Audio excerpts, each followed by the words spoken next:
Hello, beautiful humans, and welcome back to my channel. My name is Jade, and I'm so happy that you're here with me today, willing to spend some time. As you can tell, we are in a new location.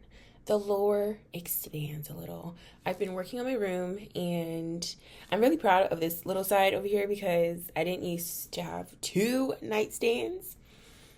But yeah, now we have this.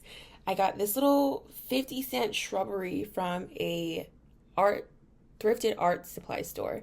It's called Scraplanta. If you guys haven't been there, if you live in Atlanta, Georgia, you should go there. And then over here we have this thrifted cheetah print, leopard print. I can't tell. I don't have my glasses on. But it's this really gorgeous painting I found at the thrift as well. And yeah, that's my bed. I'm still working on my bedding. I feel like as long as I'm comfortable, sorry, looking here, as long as I'm comfortable, then I'll sleep in it. But I just have like a little throw blanket over top of my white comforter. So yeah, and then this is the painting I've had since 2016. Yeah, almost 10 years. This is like my favorite piece in my entire apartment. Yeah, it is. It is. Anyways, so a little announcements. So as far as this channel, I don't think I want to do what I initially thought I did, and I'm going to switch it up. This is going to be more of like a little personal diary.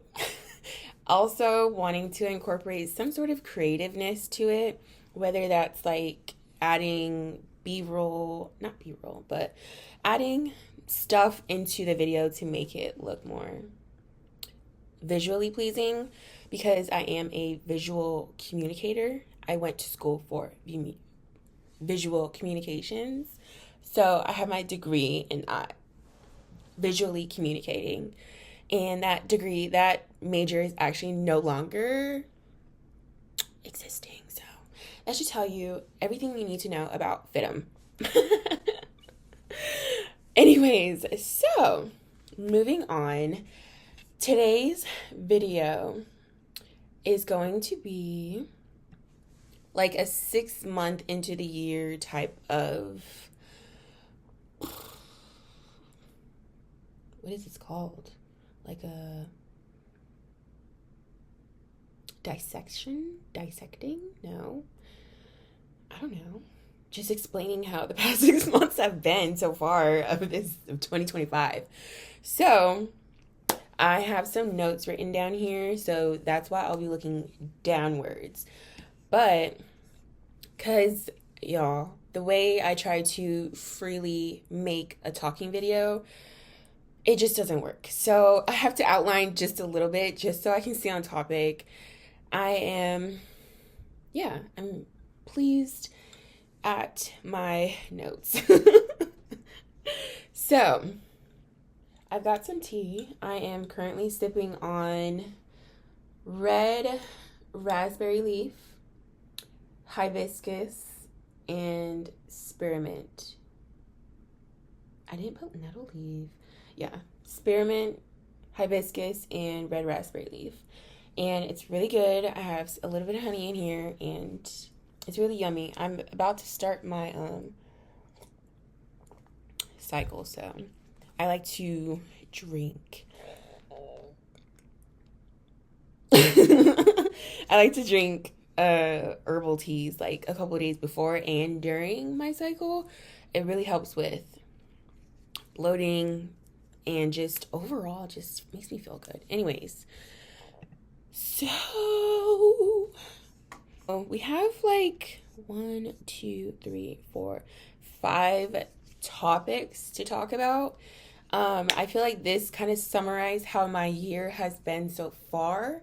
And yeah, so the first kind of like, and they all kind of like go together essentially. 2025 has just been a very political year for me. I'm sure for everyone. But in the sense of like everything going on has continued like a further deconstruction of just so much going on.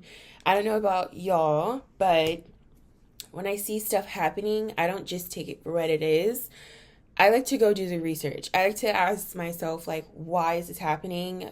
Like, patterns that have happened in the past, like, really doing research on just current events, I tend to think about, like, we used to do these, like, weekly current event reports for my social studies class, and we need to start bringing those back because we need to not only just see and fight back for what's going on. We need to know why this is happening, what we need to, like, solutions, and anyways. So in this first topic, I want to talk about being gay, queer, and that whole entirety of a bubble, because I have realized that coming out isn't just like, okay, I'm gay, I'm whatever, I'm out, I'm proud, I'm free. No, because I feel like I've stepped into another bubble, and I'm like, okay, I know everyone, like, love is love, we all love each other, this is so welcoming. No, I'm realizing that gay and queer spaces are different. I feel like while doing research, queer spaces is really knocking down a lot of the sectors of sexuality and relationships, while gay spaces are really catered to, like, aesthetics, and still sometimes not fully welcoming of all queer people. Like, there is currently a guy going viral about being too masculine now, because he's a trans man, being too masculine now for, like, lesbian events or other gay spaces. They see him as being too masculine. And the clip that he put out initially was very bad messaging. That like, it wasn't presented how it should have been. So all that to say that when I go to look, like, online for advice and circles or communities of queerness, I find it kind of hard, because sometimes I'll stumble into some conversations where we're still talking about, like, heteronormative relationships, meaning, like, you're still the man, you're still the woman, but you're two women. Like, you're a lesbian couple, but you still want that man and woman dynamic, like a straight couple. I don't understand that, because if you are a lesbian couple, like, there's no hetero in that. That the queer and gay spaces still have a lot of deconstructing to do. There's still a lot of racism in gay spaces, and I've been hearing and seeing a lot of people going back and forth on these topics, and I'm just kind of, like, in the sidelines witnessing, because I'm new to this, so I don't know, like, not that I can't speak up about how I feel, because as a Black woman who is going into this new space, I want to be accepted. I feel like when I first came out, I labeled myself as bisexual, but furthermore research, I'm leaning more towards omnisexual, which I'm still learning the difference between omnisexual and pansexual, but I feel like I'm leaning towards omni. I don't know. At the same time, I feel like I love people's souls, and sometimes I fall for someone's soul and their looks have nothing to do with it. So I don't know. I'm still figuring it out. I've only been here for 2 fucking days, okay? It's a lot of labels going on. Like, there's You know, you have your studs, which are black women or black people. Let's just say that. Studs are black people, so you cannot be a white stud. Let's just say that. But then you have like the femmes and mask and cis. Like the other day I heard a cis. What was it? I don't even know. I'm still doing research, y'all. But I am having fun with being more open about it. Like thinking about, okay, if I see an attractive person on the street, how am I going to approach? Oh, that brings me into another thing. I'm realizing even though I came out, I still have trouble flirting. Or not flirt. I can be flirtatious. I feel like I do have a flirtatious personality at times. If I'm cool with you, you're cool with me, you know? But when it comes to like, when I see you as just a friend, and then when I decide like, okay, no, I actually like have a little bit more feelings for you, I don't know where to go from there. And then like, I feel like I start to get more nervous because I'm like, I don't know how to approach this situation. So I've been working on that.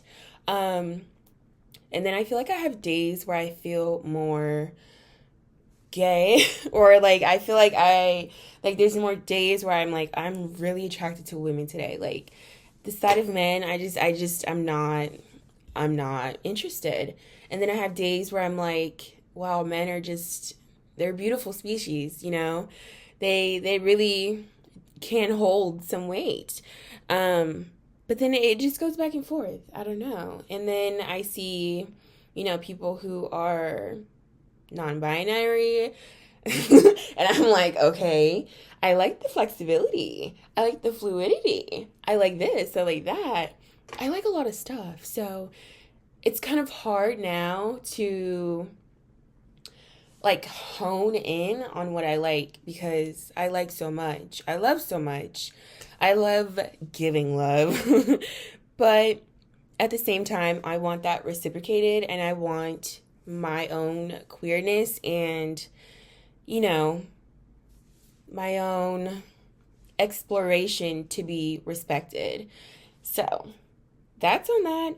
I've also been rewatching Sense8 and crying in the episodes because I'm realizing that watching that in my adult years really just like I'm bi. I love women, I love men, I want it all.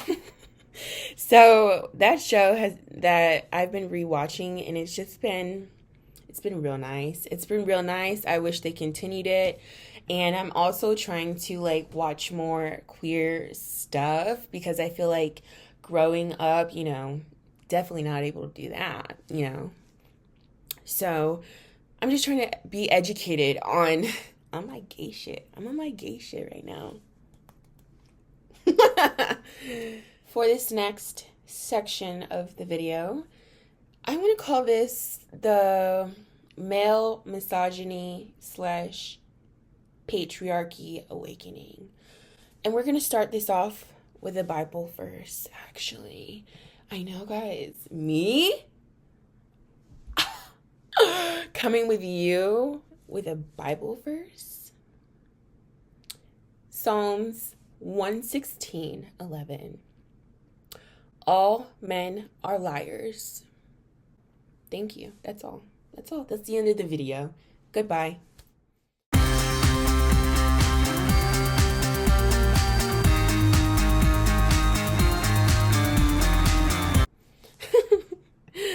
No. I found that out recently and I thought that was so fascinating. It's in the Bible that says all men are liars. I didn't have to do nothing on that one. That was the Lord, right? This male misogyny awakening that I've been going through has been a journey. I just want to say men are annoying, but they are not evil. They are not born evil. If you believe that, that is misandry. Misandry is basically the opposite of misogyny. And I feel like there is a high stake of misandry going on. I understand it completely. Trust me, I understand it. But y'all, we have to truly believe, we have to believe that all men are not evil, are not born evil. Let's say that. They are taught their ways and they uphold those ways, and then they have a wife that upholds those ways as well. So together you create another child who will then uphold those ways. But men are not evil. Men are actually a great species. They're a great species. We need them. We do. We do need men. You know, I feel like healing my trauma with men. And when I say trauma with men, I mean it in every aspect, you know, whether that was my first crush who he created a really ugly, nasty name, or he created a ugly nickname for me in middle school. And I'm realizing that it held a little bit more weight. No pun intended. Held a little bit more weight, like underlying than I thought it did. Not that I thought about it, but I actually like remembered that I told him I liked him. And he didn't like me back, which was cool. But then he created that name, which people called me Big Black for a short period of time because I nipped that shit in the bud. You're not going to do that to me. You're not going to do that to me. No, ma'am. No, sir. I feel like healing the small stuff like that and realizing that does have a play in how it's very hard. It's very hard for me to approach somebody and express my love for them, like romantically. Like thinking about going up to a man who I have seen over and over, or a woman that I've seen over and over, and I'm like interested, I get like physically like inside inside, like I start shaking. Like, you ever feel your heart like literally thumping because you have that much anxiety? Y'all, I've had to like, this is where the breathing exercises come in, because it's so important to like know that you are, like I always tell myself, you are safe and you are okay. Like, this is just, this is just a crush. That's all it is. A crush is just someone who you don't have a lot of knowledge on, and you can't harp on what you don't know. So for me, it's like, speak, even if your voice shakes, but like I have to, sometimes I feel like I have to talk word by word just to like say what I'm going to say. But I'm going to say it because it needs to be said. Because I know once I say something or ask a question to find out more information about someone that I like, I feel like it helps me regroup and like, okay, do I like this? Do I not like this? Is this something that like wants me to pursue further or not? I feel like I've been having to do that. And I feel like I did learn that in therapy a little bit. But also just breathing and practicing actually in the moment to like stop what I'm doing and breathe. Like, you know, the somatic type of breathing where it's like breathe in, hold it, and then and you just I promise you it does help. But like I said, it's something that like I'm still working on. But with time, I'm hoping that my personality comes out more, because I do, like, in regular conversations, I feel like I am pretty outgoing. I think so. This is a message to men, and just actually, no, message to everyone. When you call women female, it is so dehumanizing. Saying this female over here, this female over here, you're literally just calling her what she is, like, biologically. And it's weird because you don't hear women like call men like that. Like now I start saying these males because these males are getting on my last effing nerve. But yeah, I just have to say that it's so dehumanizing to say female when you're talking to a woman.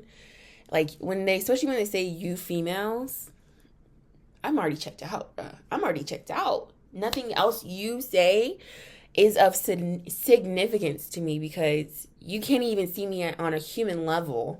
So, bye bye. On this journey of male misogyny awakening, I have found myself watching a few new podcasts or just finding new creators who are Black progressive men who do speak highly of women, who do, want to see our country and world shifting into a better place, realizing that men have issues they need to work on. I found Grits and Eggs podcast and also SB Signifier, I think his name is, and then Dr. K. I would say those are the most prominent people that I come across my feed on YouTube. When I mention these men, I mention them because I personally feel like men they need to want to heal. And they need to want to learn how to build functional relationships. Meaning, I know men want to be in love. They want that, or most, when I say men, I'm talking about like straight, hetero, normal men. The main type of man in America, the one who hasn't deconstructed, who still is upholding the patriarchy and, thriving in it, actually. Those same men who are struggling dating, but still listen to a lot of red pill and still believe that there needs to be a certain dynamic within the household in the year of 2025. I feel like even women who are on this now soft girl era, I am getting a little nervous with the soft girl era, I must say, because it's looking a little conservative in the sense that, like, you still want the man to do all the man things. You can't even touch a trash bag to take out the trash in your fucking house, but you still want to be the at-home, cutesy, soft, go get my nails done, get my hair done. What else are you bringing to your community? Like, come on. Anything. Are you donating all the clothes that you are cycling out to, homeless women's shelters? Are you doing that? Or are you just donating to Goodwill for the resellers? All the plus size. Stuff like that is what I'm talking about in the sense of how women would uphold. Like, when I watch that, so I only watch Jezebel when she watches Pop the Balloon, or there's a few people I if I feel like having a laugh, I'll watch a reaction channel reacting to Pop the Balloon because, I don't know, it's funnier. That show is so, I'm seeing, it's very,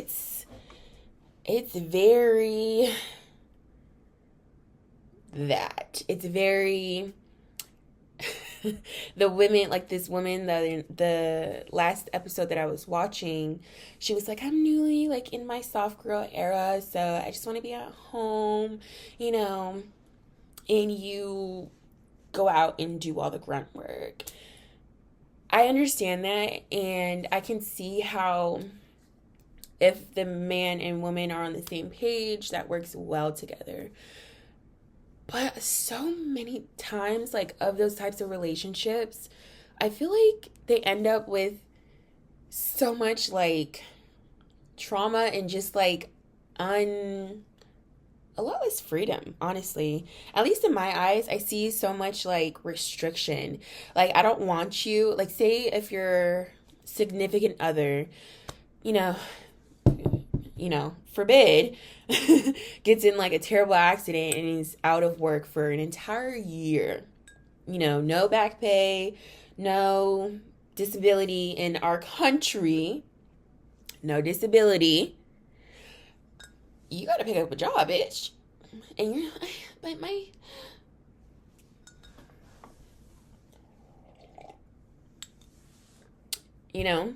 are you still good to go pick up a job if your man can't? Or are you going to be mad that he can't? And then it's going to be like, oh, what are we going to do now? Are we just going to twiddle our thumbs? No, like, what are we going to do? Hello? Are you a partnership or are you just a man and a woman? That's what I say when I mean, or even like women who just vote strictly on what their husband is telling them to do. That one really gets me, because you are really, really, really, really doing yourself a disservice if you feel like, oh, I'm trusting fully in that man that I chose. Yes, that's one. You should trust him that much, but you are still your own person. We are still our own people, individual humans. Anything can happen to us. And we just need to make sure that the partner that we're choosing, or partners, some people might want 2 or 3, that it's talked about. So this also leads me into something really sipping the tea. My previous pastors were going viral. Still going a little viral. Pastor Kelly and Reginald Steele. I went to that church for about 10 years of my youth, and it has been the biggest full circle moment in my entire life, I think. In the sense that I watched that entire podcast. I will try to insert a clip. And I had a radical heart shift from that moment. I got in my word, under my word. I just completely changed as a person. And I realized that God loves me, that God has a purpose and plan for my life, that God chose me, that I'm fearfully and wonderfully made. Yeah. So he would call me out my name. It wouldn't bother me because I allowed God's voice to be louder than his. And when I was going through transition of him not coming home on the weekends, not being there, telling me, I hate you, I'll never love you, I wish I never married you. Right. I knew that life and death is in the power of the tongue through the word of God. So I would say, you will love me one day. We will have a good marriage one day. And although he would go out for weekends, I would literally help him get ready to go meet his side chick by ironing his clothes and getting him ready for the night. And these are all things I was graced to do. I would not encourage anybody to do that unless you are graced by God to do this. But once I knew who I was, I realized, or a picture of the video, and hopefully you've seen it, because baby, that entire podcast blew my mind. I took notes because I just couldn't believe what I was hearing. I have talked to these people on a personal level. My parents kind of worked under them. They were higher up in the church, so anytime, like after the service, they were the ones to go back with the pastor and get with the new people and talk church business. I don't know. But I'm like, it felt so close to home because I can see the similarities in their marriage and in my parents' marriage, and it concerns me. It does. I'm not going to speak on my parents' marriage because that's their story. But I can say, as their child, I do see the similarities, and it's quite daunting. And it really made me come to the conclusion, I don't want a straight relationship at all. Like, it just really solidifies the gayness even more. I don't want that. The way that he spoke about her when they first met is so heartbreaking. He called her, you're like my runner up, but you're not my starter. He said that he didn't really care for her skin tone. She was bigger than the girls that he's used to dating. He was not attracted to this woman, but this woman was convinced that God, like, they were a match made in heaven. And that video... And then at the end of the video, they promote their book. I was like, wow, I see what you guys are doing. And it's kind of scary, because I feel like they are very well respected pastors in the church community. They're quite a large church. They are a mega church now. I started off in that church when it was in a swap meet. And then I left when they got their first initial, like, building. They still have that building, but now they have, like, 2 campuses. It's a campus. If you have to call your church a campus, that's a big fucking church. So, you know, and there's a lot of people that have left that church that no longer go to that church, whether they've moved or they just, you know, something happened and they don't go to that church. But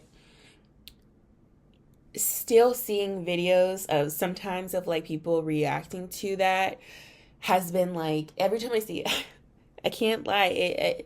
I'm like, I'm so happy with the choices that I've made and how far I've come to deconstruct. And I can't imagine, because I start to think about, like, I used to want, 6'5", big and muscular or juicy. I still do love a juicy man. Jason Momoa. I don't think I can handle Jason.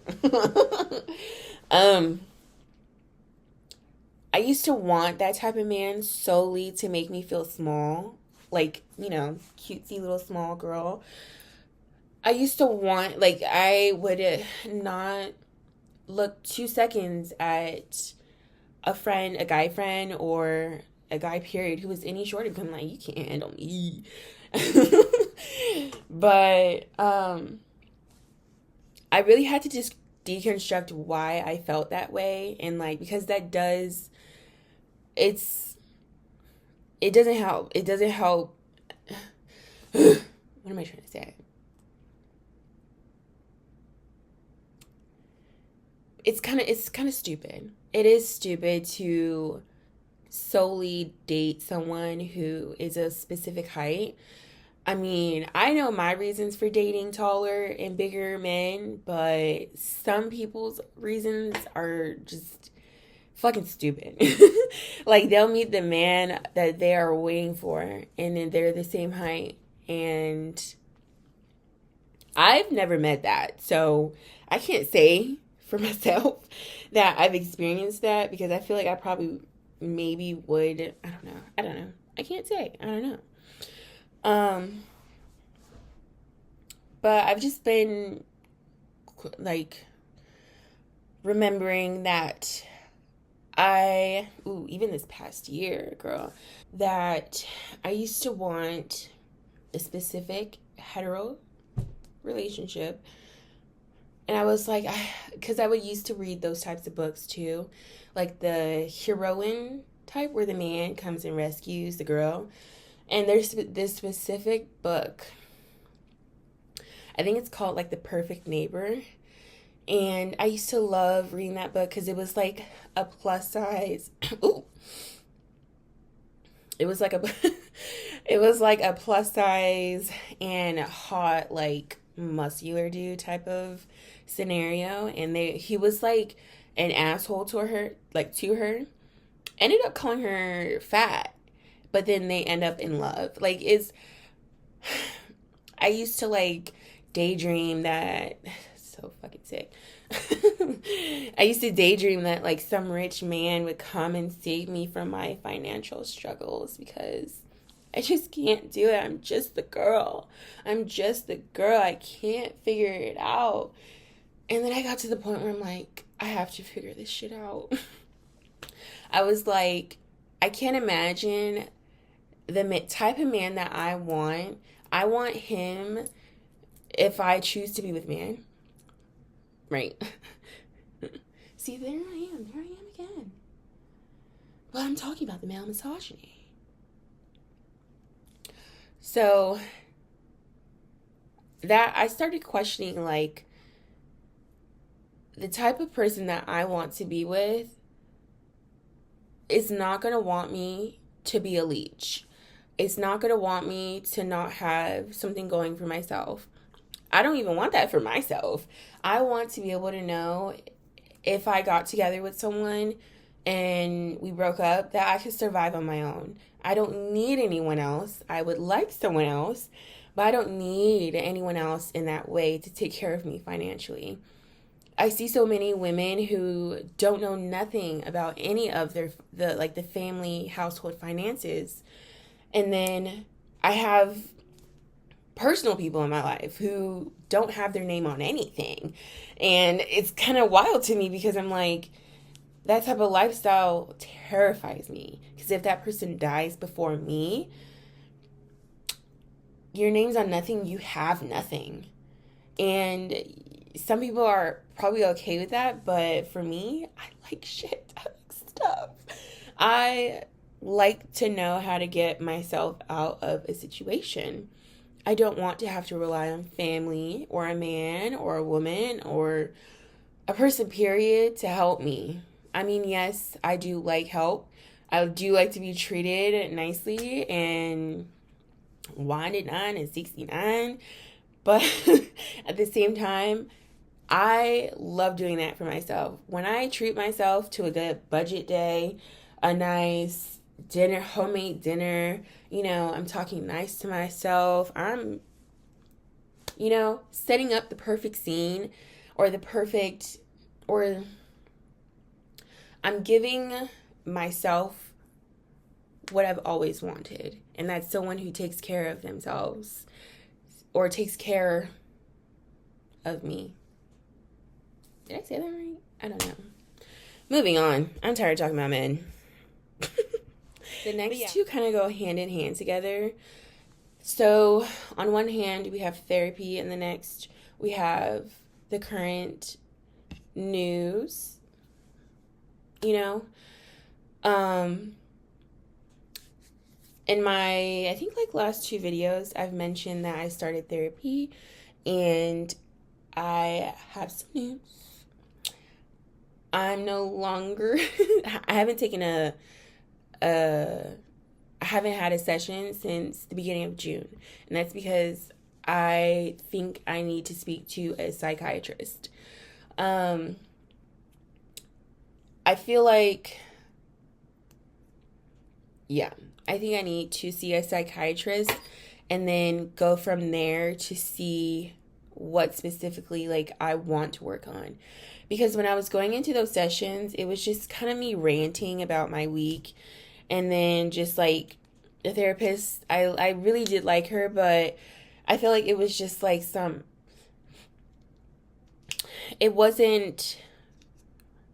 was what I needed for the time being, but it's not what I'm looking for right now. Not to say that I won't ever be back to talk therapy, because I actually did like it, but I think I need to see a psychiatrist. I think that's it. In the state of the world that it's in right now, I feel like I have really had to hone in on how much news I intake, because there was a minute there where I got really I would say paranoid, or just scared, scared that tomorrow that it's gonna be the end of days, which it very could be that, because now there's some volcano that might blow up in, where is it, Wyoming, the Yellowstone. I'm like, well, damn, take us all out, please.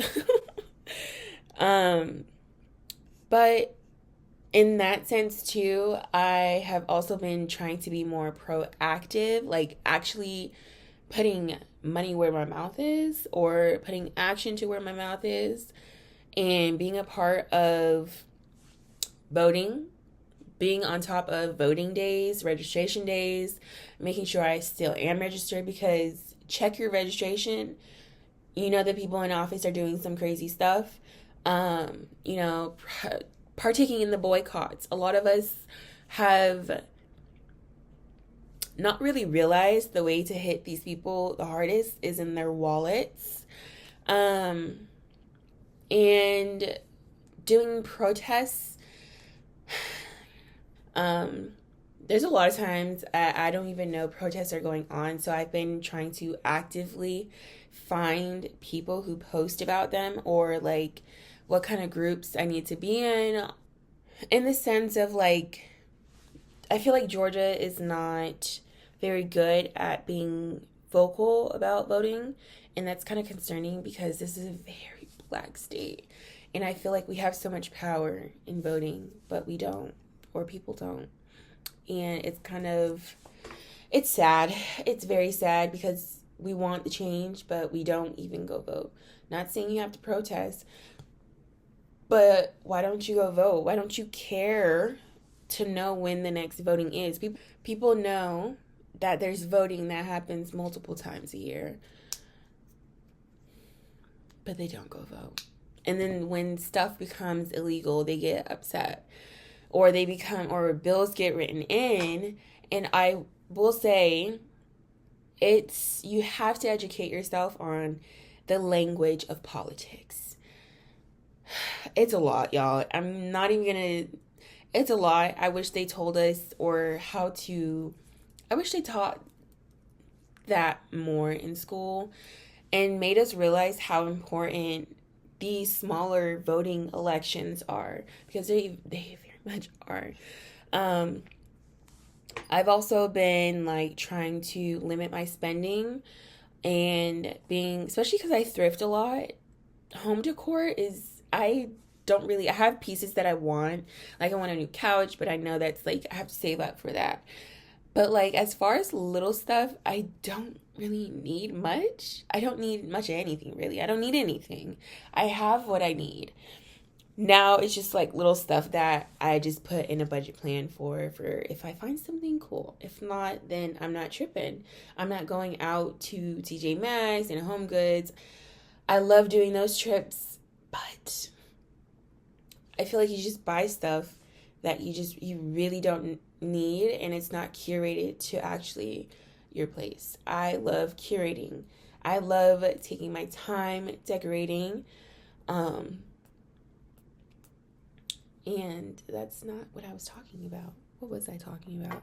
So, along with like current event news stuff, I feel like I have been trying to also go to more libraries, use libraries more, go to like nature reserve parks, going to local events. Like, if your town has little local events, you should just go. Just go. Because once they stop doing that, people move, and then you're like, you used to have stuff here all the time. But I feel like those little stuff, going to libraries, going to your neighborhood parks, and being respectful of those parks is so important. That is community. I also want to say that, like, in these current times, I know it's hard to keep up with everything. I have struggles keeping up with everything, but I'm not ready to give up yet. And I feel like a lot of people are giving up, in the sense of like, they stop going to vote. They stop going out, like on the 4th. I know it's not a day you want to celebrate. I understand there's like certain holidays that it's just like, I'm not doing that shit. But sometimes it's like, you can't just, I feel like sometimes it does more harm to sit and do nothing and just consume the news. Like for me, for example, when I consume a lot of news, I become like, pretty depressed and get more anxious. So I stop going out more. I stop working out. I stop taking care of myself, because I'm just waiting for whatever world ending thing to happen. I'm like, what's the fucking point of doing this? What is the point? What's the point of doing anything anymore? And it's like, that's such, like, it is negative talk, because it's like, you still have options to get this man out. We still have time to get this man out. We still have time to go vote. We still have time to heal. We still have time. You can take it to journal. I don't know. Go outside. And then I guess like now I want to talk about like how I've been like trying to navigate it all. Definitely staying grounded is very important to me. And when I say that, I mean, if I wake up in the morning and I feel like sometimes I'll immediately just wake up and think about like how much money like I've spent and how much money I owe people, or how much money that I need to make by this day, by this bill, to get this bill paid. It's just like, it's so much. And that's the first thing I think about. It's already setting up my day to be like, I'm thinking about that. You know what I'm saying? But I feel like keeping active, keeping a small, light routine where you get outside, you take your vitamins. I make sure I take my vitamins every other day, because we're on a budget. And sometimes I feel like you don't need vitamins every single day, depending if how like deficient you are. But I like to take lion's mane because I definitely have ADHD. And that definitely helps me so much. And just releasing what I just can't hold on to. Releasing other people's worries or other people's opinions about me. I just no longer, I don't care.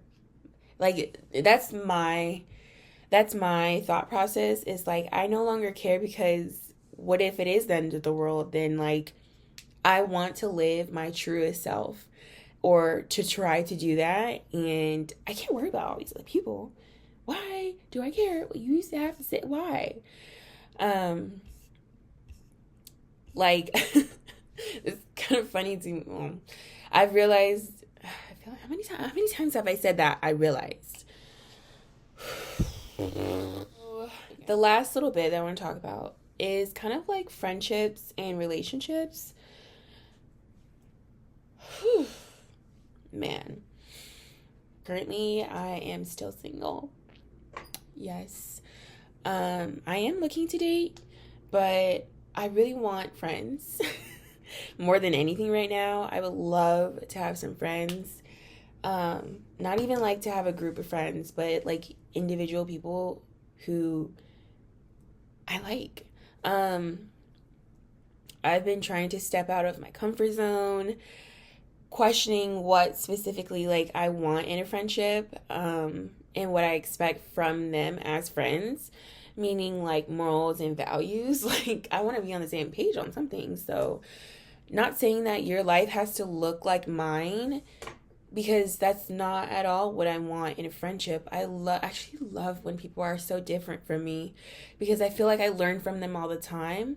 But at the same time, I know that the morals and values are still there. I wrote on my notes page, I said, wanting a Goonie group, but not sure if I'd actually like it. I recently went on a 4th of July like road trip to go visit like one of my favorite humans, and we were actually kind of talking about friendship a lot, because we both like have similar like stories and stuff. So it was pretty healing to like know that it's not just me. But I was telling her, like, I used to love all those movies, like The Goonies and all those adventure type of shows where it was like a group of friends going on an adventure. I loved those type of shows. Or like That's a Raven, where it was like a group of 3 and we were cool. And then becoming an adult, you realize that shit's not real. Shit is not real. Friendship is like a relationship. It is a relationship. you have to work at it. Like, going to go see my friend, I was like, because I kept psyching myself out. I don't know why. I just get scared of losing good friends. I feel like that's a lot of the time too. I get scared of losing good people that I find, and therefore, like, it's harder to start up a new relationship with someone as a friendship. But it's something that I'm working on. And I feel like a lot of people are in the similar boat. I think friendship is so important. I think I've been like, how do I want to say this? I think a lot of people online, at least in this society, or like therapy talks, talk a lot about like isolation. And if you don't agree with them, you know, you don't need to be in their life. You could do it on your own. You don't need nobody. You could do it on your own. Like, you need to isolate. Y'all, I can only isolate so much. I get annoyed of myself. I don't want to isolate. Like, isolation is not healing. That doesn't heal those friendships. It just cuts it off. Like, you're not progressing. Like, yes, you may learn from it, but are you actually trying to, like, how does that help you grow a relationship? Are you actually talking it out, or are you just cutting them off? And I feel like I'm guilty. I'm guilty of the slow descent of a fading friendship. And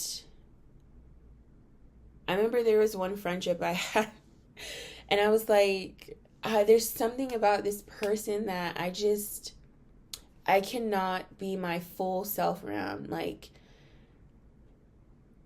it's an unsafety matter. But there was nothing, like, actually wrong with the person. They were never mean to me. We never fought. We were actually good friends.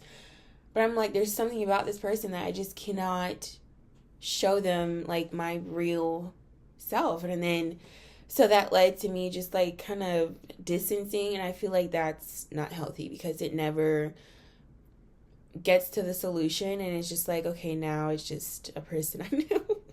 It's like I never had beef, but it was just like, I don't know.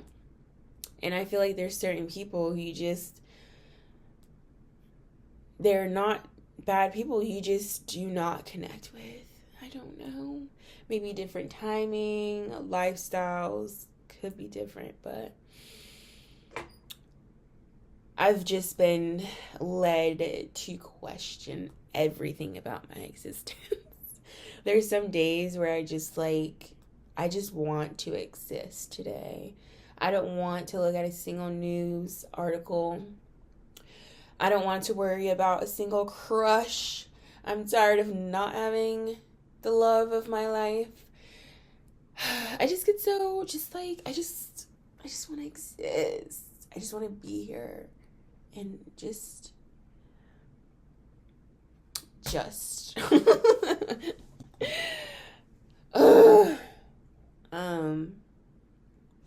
I've been talking too much. I don't ever talk this much by myself. Actually, that's not true.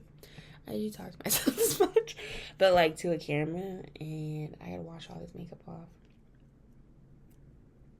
Ooh, I gotta take a gummy. But I feel like I'm kind of alright. I drink this THC drink, and it was like half a bottle, but I feel like it's just now kicking in. Because at the start of this video, I was on my shit. But now, things are getting a little complicated. And I keep looking down, and I'm so sorry. So sorry if I've been looking down. We're going to save this video. We're going to save this video right now. We're going to end it. Okay. So, that kind of wraps up my year so far. I kind of want to do this at the end of the year. I know it is July 19th. Hopefully I can get this uploaded sometime next week. Edited and uploaded. And I have to wash this deep conditioner out and then do my hair.